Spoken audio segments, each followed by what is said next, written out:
Bonjour et merci de nous retrouver pour cette émission où je dialogue avec les intellectuels qui font vivre la pensée chrétienne d'aujourd'hui. Cette semaine, je reçois une personnalité frontière, une femme capable d'habiter plusieurs mondes à la fois. D'un côté, il y a le médecin, celle qui a connu la clinique, la chair souffrante, la réalité crue de la maladie, et puis de l'autre, la théologienne, l'éthicienne reconnue au niveau européen et même au Vatican, qui scrute les textes et la tradition.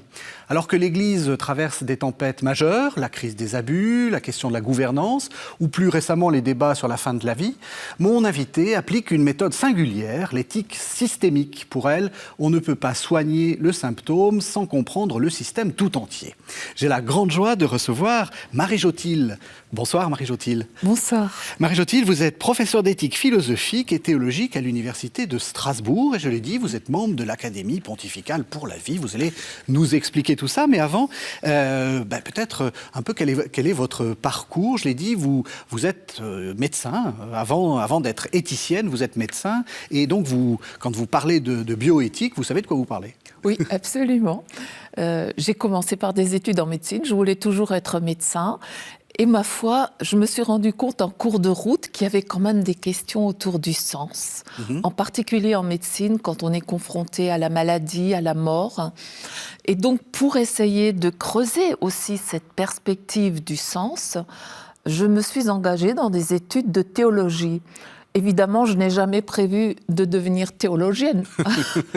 À 18 ans, 20 ans, on ne sait pas ce que c'est, la théologie. Et c'est comme ça que j'ai fait aussi une thèse, outre la médecine, j'ai fait une thèse de théologie. Et comme je me suis surtout spécialisée dans des questions médicales, je me suis branchée, on va dire, sur les questions, ou on m'a branchée sur des questions de bioéthique, début de vie, fin de vie, génétique, enfin plein de choses de cet ordre-là. Est-ce que c'est justement, est-ce que c'était compliqué de faire des études à ce moment-là de théologie? On va revenir une des questions centrales pour vous, c'est la place des femmes dans l'Église. Est-ce que c'était très compliqué à ces moments-là? On va dire qu'en fait, la théologie était la seule instance à nous proposer vraiment une réflexion éthique. Il faut bien comprendre, même dans l'histoire de la bioéthique qui est née aux États-Unis, au départ, ils n'ont pas trouvé de philosophe pour honorer la question éthique. Donc, ils ont recruté des théologiens. Et quand moi-même, je me suis engagée dans une recherche de sens, c'est la théologie qui s'est offerte à moi. Strasbourg, à ce moment-là, offrait la possibilité de l'enseignement à distance. Donc, comme je travaillais en médecine, il me fallait quelque chose qui n'exigeait pas ma présence en permanence. Donc, j'ai commencé par de l'enseignement à distance. Et ensuite, peu à peu, voilà. Mais on va dire que quand même, je me suis engagée petit à petit jusqu'au bout. J'ai traversé toutes les étapes et j'ai fait mon doctorat. Et au lendemain de mon doctorat, on m'a dit « Vous voulez pas enseigner de la bioéthique ?» J'ai dit « Ouf, pourquoi pas ?» Et c'est comme ça que j'ai mis au final le pied à l'étrier. Strasbourg, parce que c'est votre région. Enfin, vous êtes... Oui, je suis de l'Est, on va dire. Je suis moselane, je suis une vraie Lorraine, mais j'ai fait mes études... Et vous parlez le Lorrain. Et je parle le Lorrain, voilà. Je salue tous les Lorrains que je peux croiser. Je parle le dialecte de ma région. Ich bin froh, dass ich da bin, in KTO. Und wenn mich hört, dann können wir zuhören und es macht mir plaisir. Voilà, ça c'est juste un petit salut amical aux Lorrains que je connais, ou aux Alsaciens, parce que le dialecte alsacien est très proche du nôtre. Et donc, tout naturellement, vous vous êtes retrouvé à Strasbourg. Est-ce qu'il y a des gens qui vous ont marqué? Est-ce qu'il y a eu des personnalités, des maîtres, en fait? Alors, je veux dire, quand il s'est agi d'enseigner l'éthique, j'étais d'abord maître de conférence à Metz, et en 99, je suis devenue professeure à Strasbourg. Mais c'était une période où vous devez apprendre à creuser les thématiques. C'est pas parce que vous êtes thésé, même avec une double thèse, que vous savez tout. Donc, j'ai essayé de trouver des gens qui travaillaient sur des thématiques comparables. Et c'est là que j'ai rencontré Xavier Thévenot. qui m'a beaucoup marquée parce que nous avons beaucoup travaillé ensemble. Nous avons commis un ouvrage ensemble, Pratiquer l'analyse éthique. Et quand vous avez le titre Pratiquer l'analyse éthique, vous voyez d'emblée qu'il s'agit de traverser beaucoup de champs de l'éthique. Et lui comme moi, on s'y retrouvait parce que tous les deux, nous étions dans l'interdisciplinaire. Lui, il avait fait de la psycho, de la physique. Moi, de mon côté, j'étais en médecine, en psycho aussi, enfin, un tas de choses. Et donc, on s'est bien retrouvés et on va dire qu'on a beaucoup collaboré, on a beaucoup échangé jusqu'à sa mort en 2005. Et c'est vrai que toutes ces années de maladie où il ne pouvait plus, où Xavier ne pouvait plus enseigner, j'étais présente aussi à ses côtés. Quasiment tous les mois, je venais à Paris. Donc, autant vous dire qu'il y avait une grande proximité entre nous. Pourquoi c'était un maître ? Qu'est-ce qui fait que c'était un maître ? C'était un maître parce qu'il était humain. Il m'a aidé à prendre acte du fait qu'en éthique, on ne suit pas simplement des règles, on discerne, et l'expérience, l'interdisciplinaire sont des éléments absolument fondamentaux. Lui-même a été, et de ce point de vue-là, on se retrouve énormément, un penseur de la complexité, donc du systémique que vous avez évoqué. Il m'a raconté comment il a découvert Edgar Morin avec ses ouvrages sur la complexité. Il y a quand même 6 ou 7 volumes dans les années 70. Il a eu un jour un des ouvrages d'Edgar Morin. Il l'a emmené en vacances dans le sud et il m'a dit « ça a changé ma vie ». Parce que du coup, il comprenait qu'on n'était pas dans une perspective verticale. Il suffit on a la règle, c'est tout fait, l'hétéronomie au fond. Donc intégrer la complexité, voir qu'il y a beaucoup d'éléments qui se surajoutent, parce que quel que soit le domaine dont on parle, eh bien, il faut intégrer qui nous sommes comme humains, ce que nous avons vécu, parce que nous ne recevons pas aucune information, toute information, si vous voulez, de manière neutre. On reçoit tout à partir de ce que nous sommes, de notre vulnérabilité, notre fragilité, nos capacités, notre histoire, notre contexte, etc., etc. Je peux multiplier les éléments. Et donc, comment intégrer tout ça et comment ne pas être dans quelque chose où on a une réponse toute faite, sans écouter l'autre? C'est extrêmement problématique. Alors justement, pour faire comprendre ce que vous voulez dire aux téléspectateurs, je vais faire une petite provocation. Moi, je croyais que l'éthique, c'était assez simple. On m'a dit, tu ne mentiras pas, je mens. Et donc, c'est mal. Oui. Est-ce que c'est ça, l'éthique ? C'est justement pas ça. Ça, c'est de la morale hétéronome qui ne respecte pas notre autonomie. La règle est éminemment importante pour nous, parce qu'au fond, la règle, c'est le tiers sociétal. Ce qui nous permet de vivre ensemble en société, c'est la loi, au bon sens du terme, la loi saine, comme nous disons. Oui. Donc, par exemple, c'est bien de respecter le feu rouge. C'est bien de respecter le feu rouge. Parce que sinon, on peut mourir. Absolument. Voilà. C'est bien de ne pas tuer, de ne pas voler, de ne pas mentir, voilà, de ne pas fusionner. Oui, hein. oui. Mais ça ne suffit pas. Qu'est-ce que ça veut dire ne pas mentir, puisque c'est l'exemple. Oui. Et c'est là qu'on se rend compte qu'en fait, il y a toujours, comme disait Ricoeur, un je, un tu et un il. Le il, c'est le tiers extérieur, c'est la loi. Mais c'est moi qui dois m'humaniser. L'éthique vise à s'humaniser en lien avec autrui, un tu, un vous, etc. Donc, nous essayons, chacun est appelé à discerner, ou nous en groupe, de discerner ce qui est le meilleur dans une perspective relationnelle et dans une perspective qui tient compte de la loi, mais le sabbat est fait pour l'homme et non l'homme pour le sabbat. Alors on arrive à quelque chose sur lequel vous avez beaucoup travaillé. Tu ne tueras point. Oui. Et au début de vie, on fait avorter, en fin de vie, il y a des débats sur l'euthanasie. Comment est-ce qu'on l'aborde, ça? Comment est-ce qu'il faut... Comment un éthicien doit travailler sur ces questions-là, où, effectivement, la règle paraît extrêmement simple, mais la réalité humaine est tellement plus complexe? Je crois qu'il faut garder la règle du « tu ne tueras pas ». Mais qu'est-ce que ça veut dire en pratique? Oui. C'est là que ça commence à devenir très, très compliqué. Parce que qu'est-ce que c'est un être humain? Qu'est-ce que c'est un embryon? Et là, on se rend compte que les réponses ne sont pas si simples. Et donc, quand je commence à réfléchir sur ces questions, bien, je vais m'informer. J'ai fait une thèse de théologie sur le statut de l'embryon humain. Et on se rend compte que c'est éminemment complexe. Et je crois que ce qui est intéressant, c'est aussi de prendre connaissance et conscience de l'approche d'autres disciplines. Quand vous êtes un biologiste, l'embryon est un groupement de cellules. Et qu'est-ce que ça veut dire concrètement? Comment on peut intervenir sur ces cellules? Comment ça fonctionne? Le juriste, il va dire, ben oui, mais ce n'est pas un être humain. Un être humain, pour nous, c'est quelqu'un qui est né.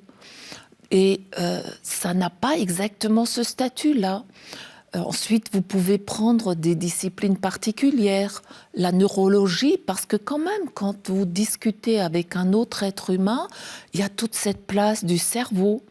Or, au début de la vie, les 15 premiers jours, vous êtes en présence d'un être qui peut fusionner avec un autre sans qu'il y ait un problème d'individualité, ou à l'inverse, qu'on peut séparer, c'est ce qui donne les vrais jumeaux.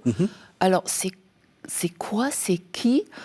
Et le système neurologique commence à se mettre en place quand la nidation est terminée. Donc, quand il y a une vie relationnelle à partir du 14e jour. Donc, ça change beaucoup de choses. Qu'est-ce que ça veut dire, tout ça? Donc, vous intégrez toutes ces perspectives. Vous avez ensuite le vécu de l'homme et de la femme. Comment cet enfant a été conçu?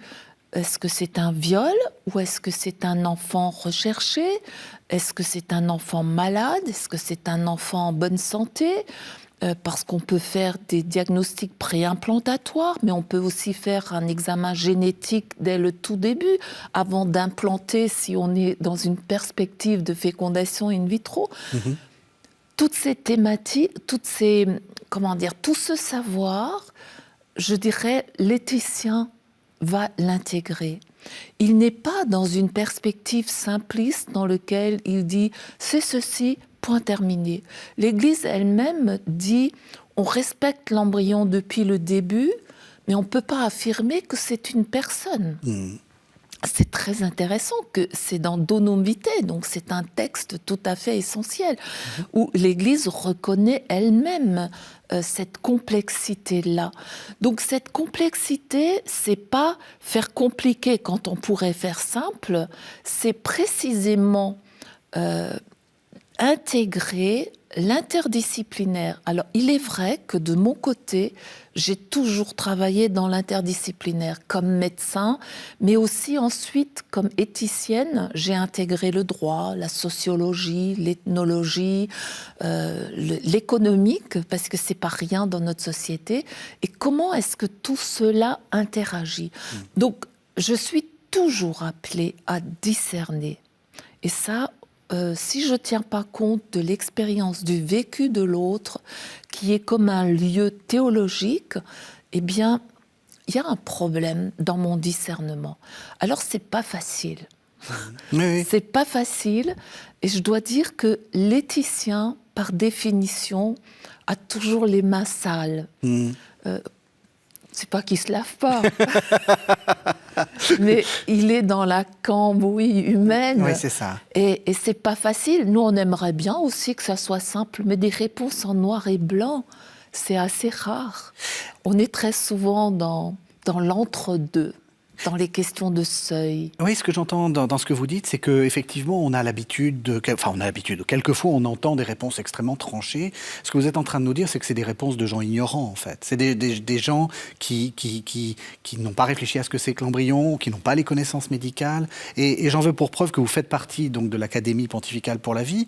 Le mot académie dit bien ce que c'est des savants. C'est-à-dire que le Saint-Père est éclairé dans son discernement pontifical par des savants. Absolument. L'Académie ne comprend d'ailleurs pas que des cathos. Je crois que je peux le dire. Oui. Il y a des gens qui sont aussi certains, bon, c'est pas la majorité, loin de là, mais des personnes qui ont une compétence tout à fait particulière peuvent être membres de l'Académie, souvent des membres correspondants à côté des membres ordinaires qui ont un statut plénier. Mais je vais répondre aussi à votre autre question. C'est parfois plus facile, entre guillemets, de dire « il suffit de » quand on a une réponse automatique. Kant disait déjà « mais ne soyez pas paresseux dans votre réflexion ». Interrogez-vous. Et l'Académie nous permet précisément cela en mettant en relation des gens de toutes les connaissances, de toutes les disciplines pour interagir sur une thématique donnée. Et c'est vrai que ça ouvre l'esprit, ça permet de respirer, ça permet aussi de mieux respecter l'autre.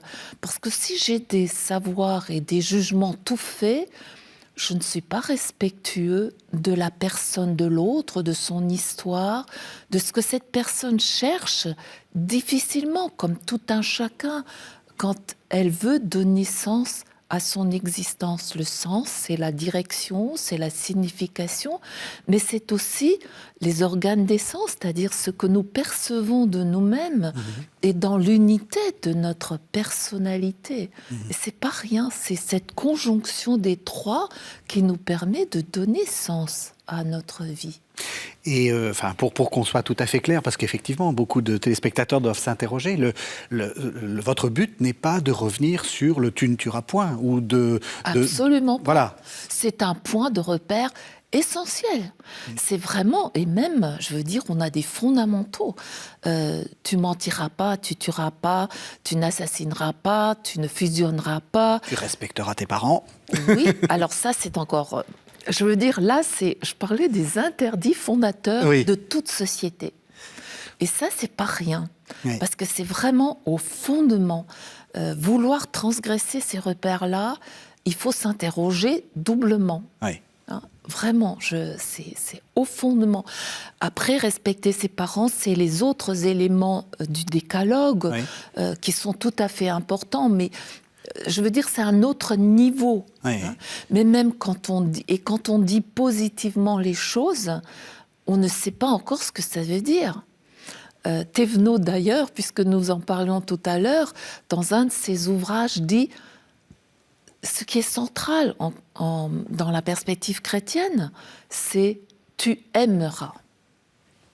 Mais ça veut dire quoi ? C'est ça qui est le plus compliqué. Tu aimeras. C'est plus compliqué que tu ne tueras point. Hein. Ah, c'est absolument. Parce que le négatif, paradoxalement, nous dit ce qu'il ne faut pas faire. Donc il y a une grande avenue de ce qu'on a le droit de faire, puisque on n'est pas concerné par l'interdit.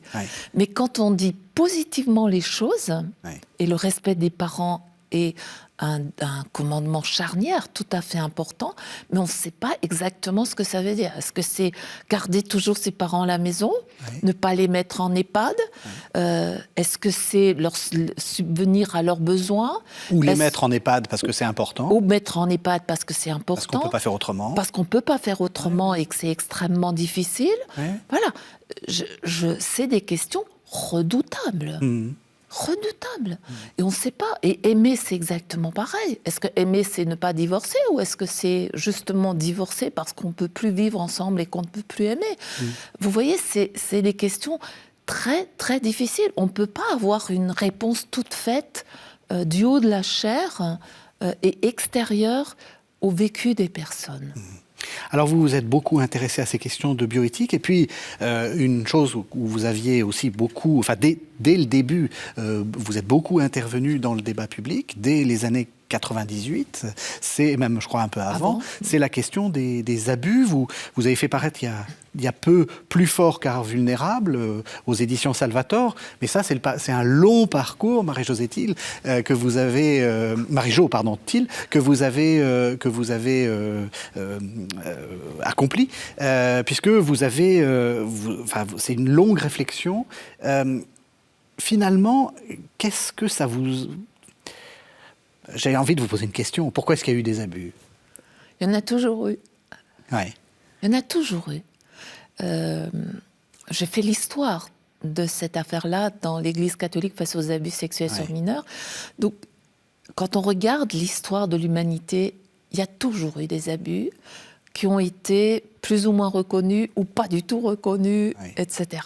Donc, on ne va pas revenir maintenant pour faire l'histoire, mais donc il y en a toujours eu.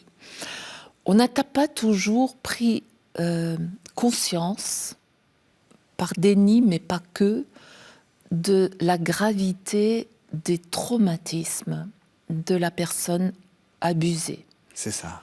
Donc ça, c'est une question qui est redoutable. Et même jusque dans les années 70, le fameux procès de Nice, on ne se rendait pas compte que le viol et l'inceste, donc c'est les années 70, étaient à ce point-là traumatiques. Et le traumatisme des abus en milieu médical est considéré d'une gravité qui vaut celle des attentats. Donc c'est le degré le plus élevé du traumatisme. Évidemment, il y a abus et abus, tous ne se mettent pas absolument sur le même niveau, mais un abus peut traumatiser jusque-là. Et c'est comme un disjoncteur qui, dans la tête, sauterait, c'est une image, pour se protéger et refouler la gravité de ce traumatisme où je me dédouble de moi-même pour ignorer ce traumatisme parce qu'il est trop grave. Et donc, je peux être même après coup dans une amnésie traumatique qui, pendant des années, ne se rappelle plus de ce traumatisme parce que je me suis dédoublée. C'est-à-dire, en gros, en bref, les victimes ne se souviennent pas d'avoir été abusées. Oui, ça peut paraître... Ça paraît fou, oui. Ça paraît fou, mais c'est une certaine mémoire qui ne s'en souvient pas. Oui. Le corps, lui, toujours se souvient. Oui. Donc, la vie, l'existence des personnes traumatisées, c'est une suite de catastrophes. Un enfant va retrouver l'énurésie, l'encoprésie, il va à l'école va baisser les notes ou à l'inverse monter les notes pour pouvoir exister, va ne plus dormir, va tout contrôler, va prendre 50 000 fois une douche.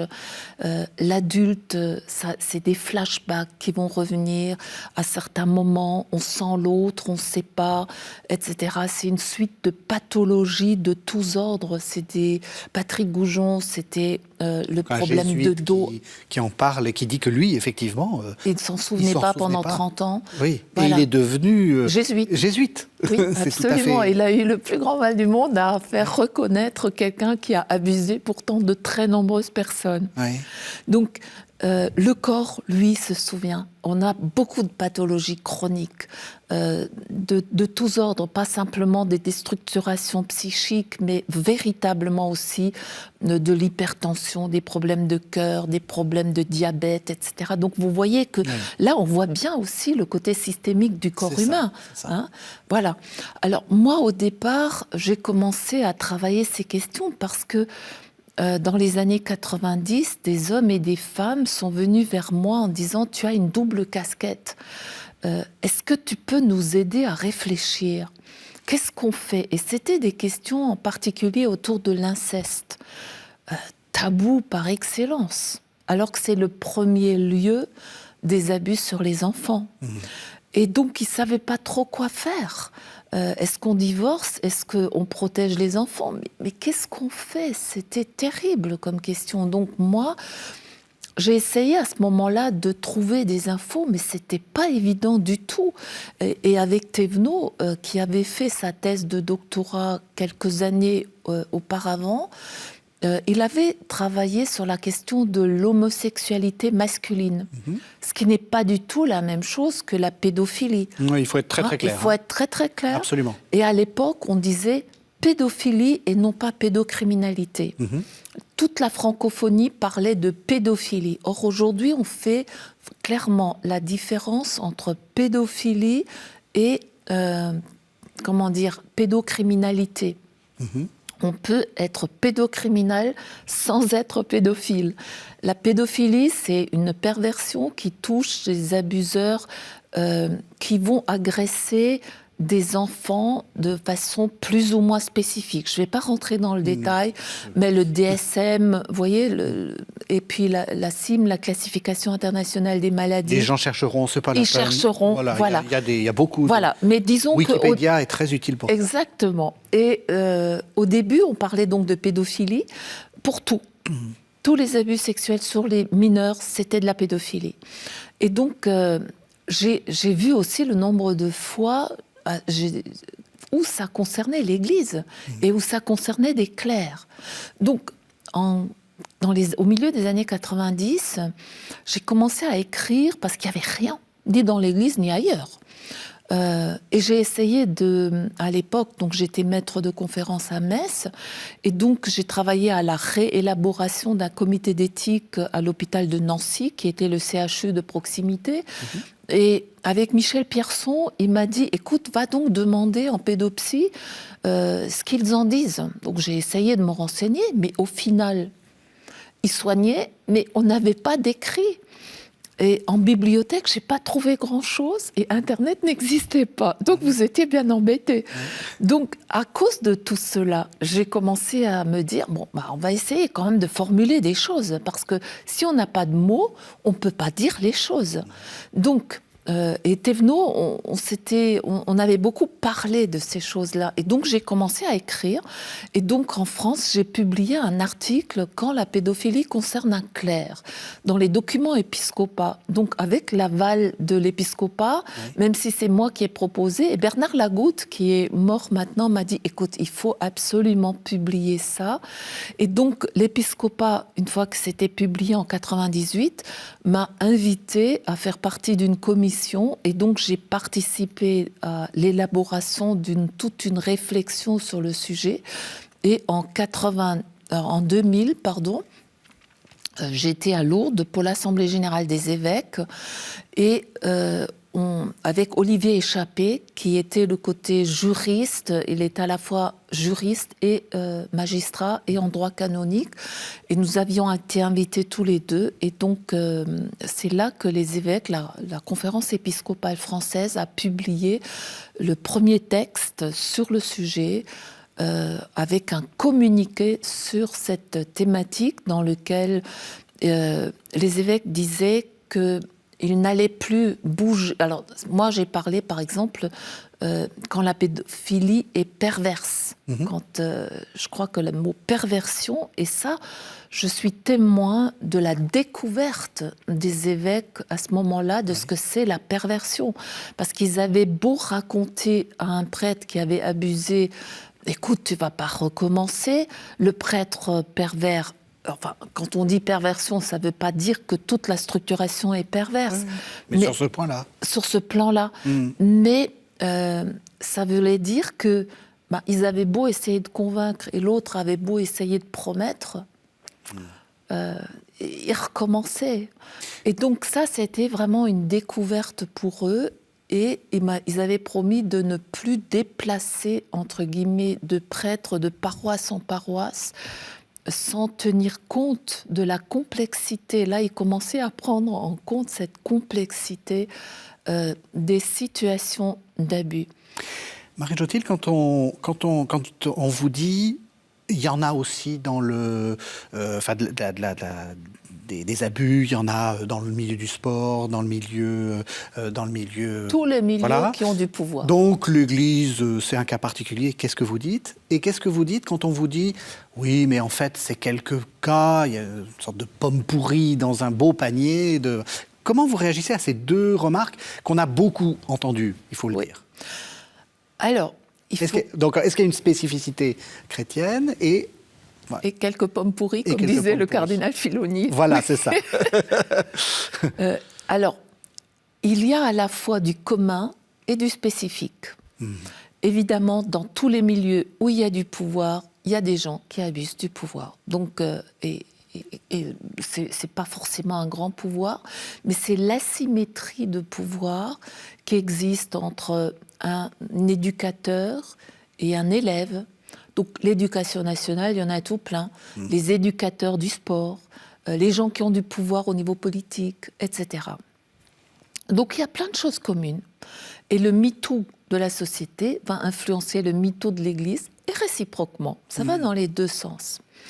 Mais on peut quand même d'emblée se poser la question, mais pourquoi des gens, des clercs et des théologiens formés en éthique théologique, en théologie, qui comprennent l'amour de Dieu, qui apprennent les interdits fondateurs, qui connaissent le décalogue, pourquoi est-ce qu'ils ont pu abuser?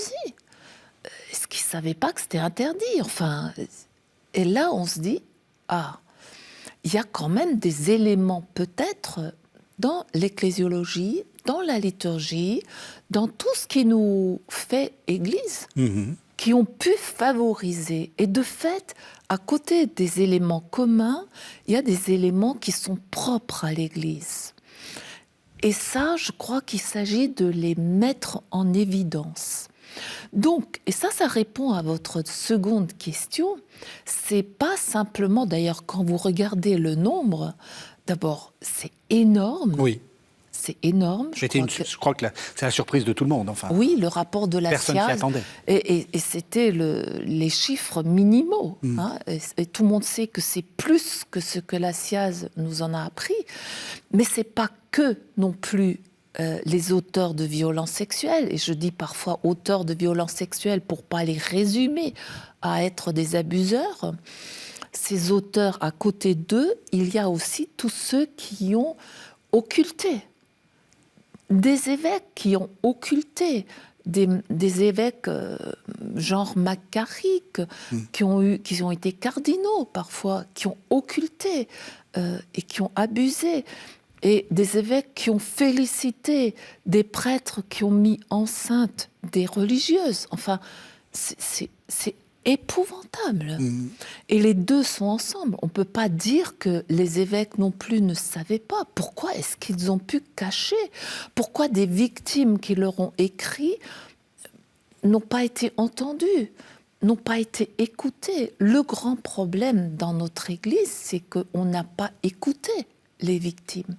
Il faut dire que on ne comprend la question des abus que quand on a écouté des victimes. Je vais vous dire, c'est tellement gros qu'on se dit c'est pas possible. Il faut avoir entendu le traumatisme des victimes pour se dire mais oui, c'est vrai.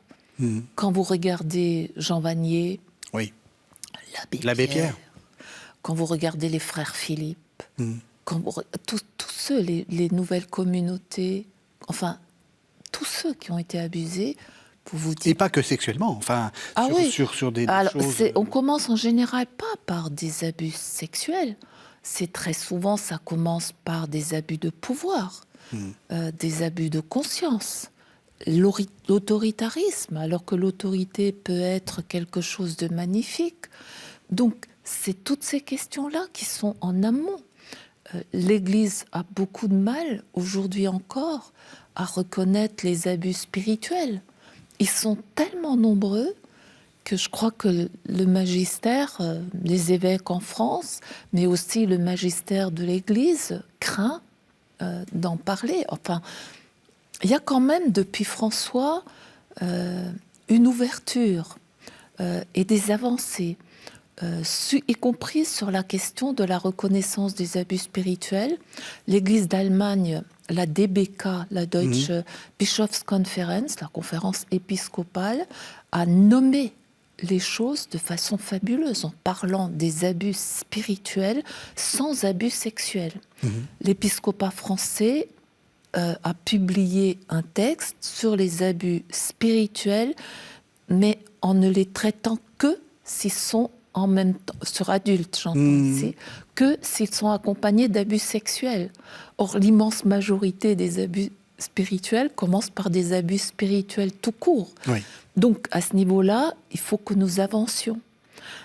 À Rome, le cardinal Fernandez a été chargé par François, après le texte sur les apparitions, où on a vu qu'il y avait quand même beaucoup de problèmes qui étaient à la limite du sectaire, a mis en place une commission avec le dicaster pour la doctrine de la foi, donc Fernandez, avec le dicaster sur la vie religieuse, etc., en s'appuyant sur des experts pour essayer de formuler ces choses-là.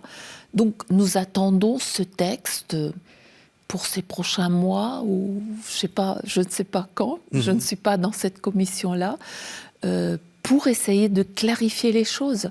La loi française en parle. Je crois que c'est depuis 1 an, donc il y a aussi à ce niveau-là une avancée. Je crois que c'est une recherche et c'est une manière de gérer ces questions extrêmement difficiles, mais ça commence par devoir donner des définitions. Et c'est pas très simple. Oui, d'autant que, grâce à Dieu, on n'a pas tous été témoins d'abus sexuels, on n'a pas tous été abusés, mais d'abus spirituels. Enfin, soyons honnêtes, je peux l'être. On en a vu. On en a été victimes tous dans l'Église. Tous. Et on a tous eu des gens qui avaient beaucoup de pouvoir et dont on se dit après coup, il y avait quelque chose qui n'allait pas, quoi. Oui, oui, tout à fait. Là, c'est... Et il faut savoir que tous les abus peuvent s'intriquer réciproquement. Alors, le mot abus peut aussi poser problème. Le rapport de la SIAZ a formulé très clairement la question en disant, bon, c'est vrai qu'on peut penser que c'est un excès, mais on parle aussi d'abus de langage. Oui. Donc, c'est pas que l'excès, c'est toute cette question autour de la violence, des agressions, etc. Quand on parle d'abus sexuels, c'est pas un rapport sexuel, c'est des abus sexualisés. Oui. Et c'est intéressant d'en parler comme ça. C'est pas forcément des viols, c'est pas forcément... Alors, c'est pas une relation sexuelle au sens de ce que nous entendons quand il y a une relation sexuelle dans un couple, par exemple, mais c'est l'utilisation de la sexualité dans une manière complètement négative. C'est ça. Voilà, ce qui est tout à fait différent. Alors justement, pour revenir à cette spécificité, qu'est-ce qui fait la spécificité de l'Église? Est-ce que c'est la figure du prêtre, son célibat? Est-ce que c'est... comment vous l'analysez? Alors, dans l'Église, c'est l'ecclésiologie. Il faut bien comprendre, et à partir de ce moment-là, tout est intriqué. Oui. Tout est intriqué, c'est quelque chose qui s'est mis en place progressivement. C'est pas une faille à un moment donné, non. C'est notre manière en Église de répondre à des défis au cours des siècles, influencés par la société ambiante, parce que l'Église n'est pas hors société.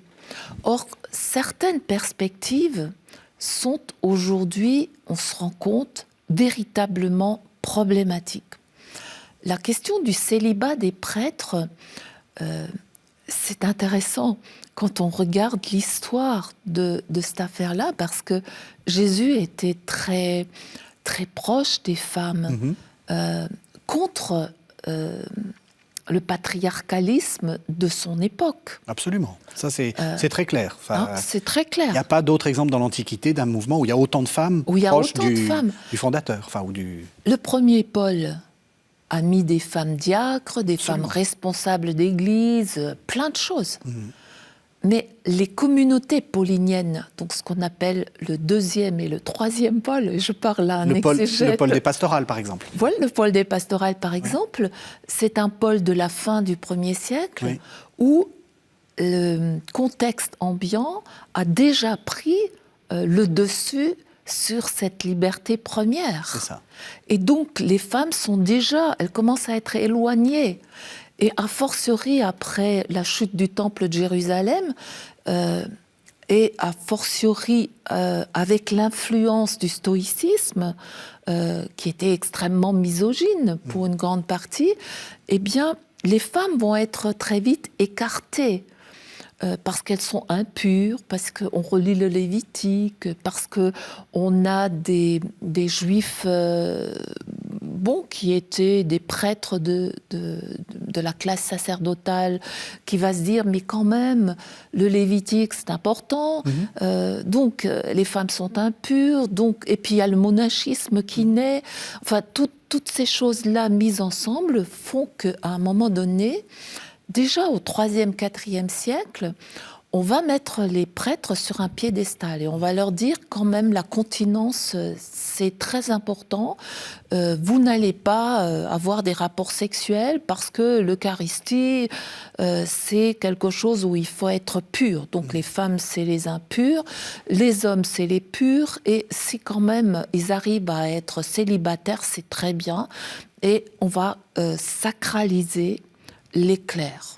Je tiens à dire que ce que vous dites, c'est pas de l'opinion personnelle, parce que je l'ai souvent entendu, c'est des faits historiques. Il suffit que d'ouvrir sa Bible et de regarder effectivement la différence entre ce que Jésus dit des femmes dans les évangiles et ce qu'on en voit dans, par exemple, la première à Timothée. C'est objectif. C'est objectif. Et ça a été analysé par tous les historiens de la jeune Église. Tout ce que vous dites, c'est objectif. Voilà. Je peux vous nommer mon collègue Fèvre à Strasbourg, qui est décédé d'ailleurs maintenant. Ils ont tous travaillé sur les premiers siècles. Donc, c'est pas moi qui oserais parler de sacralisation comme ça, du haut de... Non, c'est vraiment des faits documentés historiquement. Et donc, on considérait aussi que le célibat des prêtres, c'était important.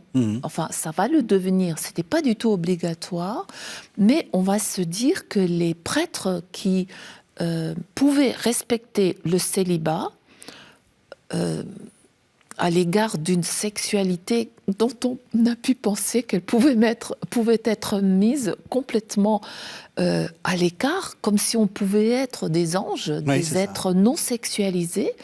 Eh bien, ceux qui y arrivaient étaient quand même... Ils pouvaient être des cadres de l'Église. Donc, le célibat, lié à cette sacralisation, ça commence très tôt, avec des argumentations diverses, je ne rentre pas dans les détails, mais la réforme grégorienne au XIe siècle va du coup dire « Ah, mais c'est quand même... important ». Et donc, on va miser sur la continence et le célibat des prêtres. Les deux ne sont pas pareils. Et la chasteté, on a un petit problème dans l'Église avec le mot chasteté, confondu assez souvent avec continence, alors que c'est pas du tout pareil. La chasteté, c'est la juste relation à l'autre, une relation ajustée à l'autre. En latin, c'est le contraire de castus, le contraire de incastus, qui a donné le mot inceste en français, et qui signifie donc une relation trop près avec de la fusion. Mais ce n'était pas du tout respecté encore. Il faudra 3 conciles de Latran pour le rappeler. Et finalement, c'est le concile de Trente qui va le rappeler de façon ferme et définitive et qui va mettre les prêtres dans leur formation dans un séminaire. C'est le concile de Trente qui va créer les séminaires. Mais du coup, en se situant à l'opposé de nos frères et sœurs protestants, va oublier un peu la Bible. Elle ne sera plus à disposition des cathos. Mais en même temps, on va insister de manière très forte sur l'Eucharistie et la confession, c'était plutôt la confession que la réconciliation à ce moment-là.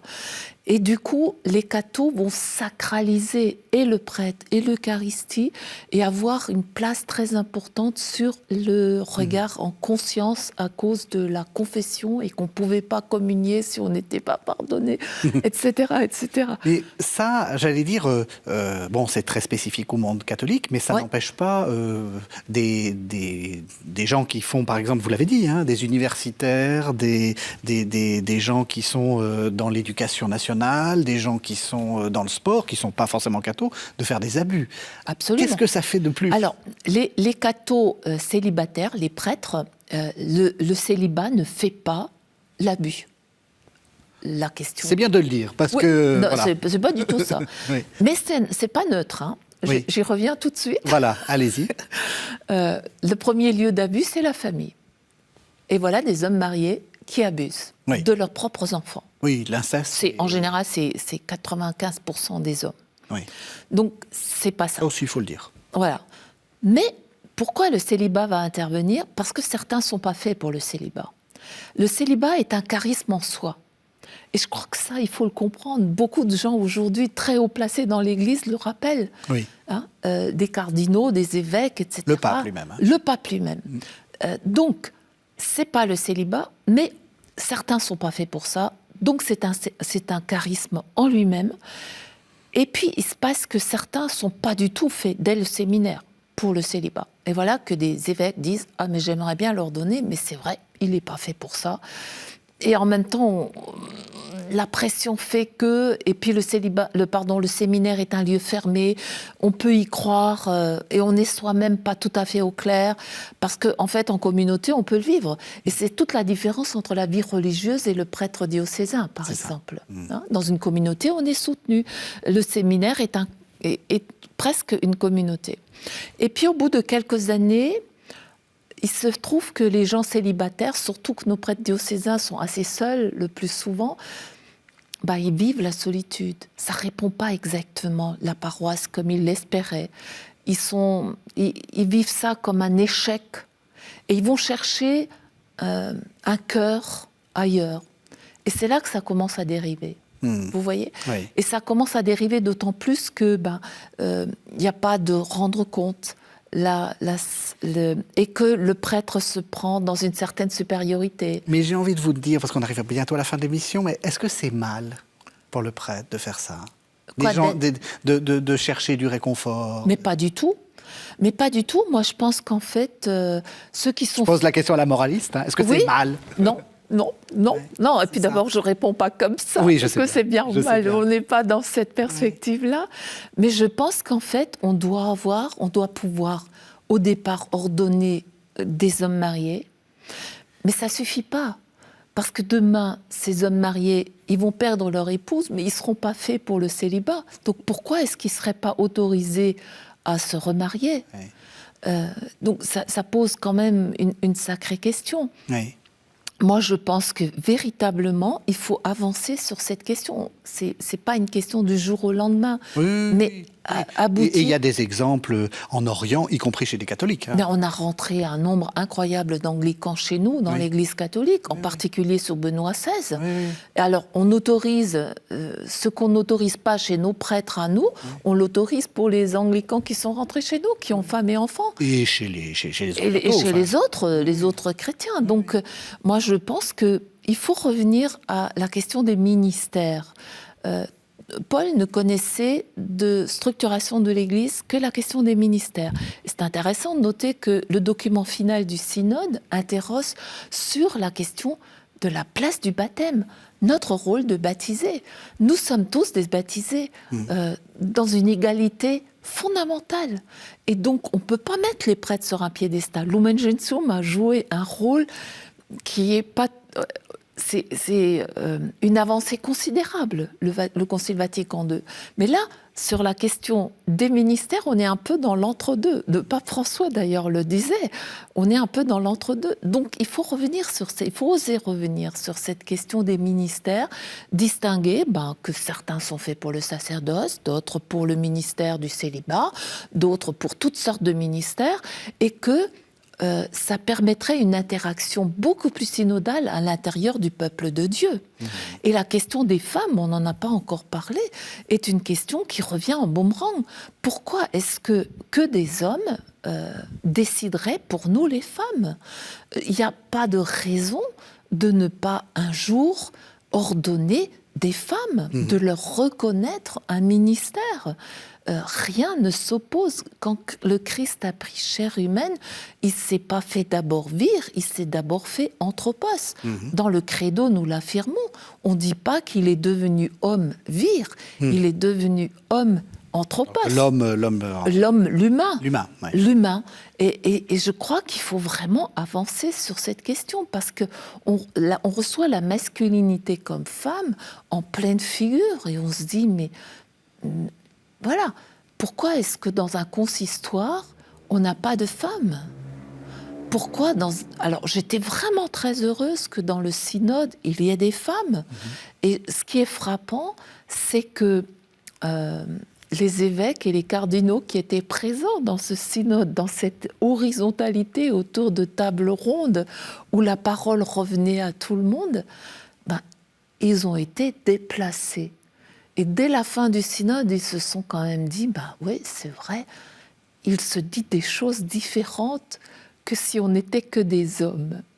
Et je trouve ça très beau qu'ils puissent se l'avouer à eux-mêmes et espérons aller de l'avant en Église, hommes et femmes, femmes et hommes, clercs et laïcs, laïcs et clercs, ensemble, marcher ensemble de manière synodale. Merci beaucoup Marie-Jotilde. C'est une très belle, presque une prière finalement. Nous terminons là-dessus. Donc votre dernier livre s'appelle La grâce et la pesanteur, c'est aux éditions DDB. Vous développez une partie de ce que vous venez de dire dans ce livre. Donc on invite les téléspectateurs à se faire leur opinion sur ce que vous proposez. Voilà. Merci beaucoup. Merci à vous de nous avoir suivis. Vous savez que vous pouvez retrouver cette émission sur le site internet de la chaîne www.ktotv.com. Vous pouvez aussi nous retrouver sur les plateformes de podcast et sur l'application radio KTO. On se retrouve la semaine prochaine.